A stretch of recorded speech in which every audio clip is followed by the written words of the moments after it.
Stones வந்து 4 mmக்கு கீழே இருக்கும்போது அதுவே தானாகவே வந்து யூரின் மூலமாக வெளியேறிவிடும். அதை விட கொஞ்சம் 4 mmக்கு மேலே வந்துட்டு ஸ்டோன்ஸ் ஃபார்ம் ஆகும்போது அது என்ன பண்ணணும்னா, ஃபஸ்ட்டு கிட்னியில் ஸ்டோன்ஸ் ஃபார்ம் ஆகும்போது இடுப்பு வலி தான் வரும்.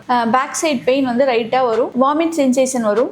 பசி இல்லாமல் இருக்கும். வெயிட் லாஸ் ஆகும். யூரின் போகும்போது சில பேருக்கு வந்து எரிச்சல் அது மூலம் வலியும் இருக்கும். அந்த ஸ்டோன் வந்து கீழே இறங்கி யூரித்ராங்கிற ஒரு அந்த குழாயில் வந்து உரசும் போதும் அல்லது அந்த இடத்துல வந்து ஏதாவது கீறல் மாதிரி விழும். அந்த டைமில் வந்து பிளட்டும் சேர்ந்து யூரினில் சில பேருக்கு போகும். ஸோ பேக் பெயின் இருக்குது அப்படிங்கும் போதும் இந்த மாதிரி யூரினேஷன் எக்ஸஸாக இருந்தாலும் சரி, அது ரொம்ப குறைவானாலும் சரி, நீங்கள் வந்து ஒரு அப்டமல் ஸ்கேன் எடுத்துக்கும் போது, இது வந்து கேயூபி அப்படின்னு சொல்லுவோம். கேயூபியில் கிட்னி யூரினரி பிளாடர், இந்த ஸ்கேனில் நமக்கு தெரியும் ஸ்டோன் வந்து எந்த இடத்துல இருக்குது, எவ்வளோ சைஸில் இருக்குன்னு. அதுக்கு வந்து ஸ்டோன்ஸுக்கான ட்ரீட்மெண்ட் வந்து எடுத்துக்கும் போது அது வந்து டிசால்வ் ஆகும். ஸ்டோன் வந்து பெரிய சைஸில் இருக்கும்போது அது பிரேக் டவுன் ஆகி அதுக்கப்புறம் டிசால்வ் ஆகி யூரினேஷன் மூலமாக வெளியேறும்.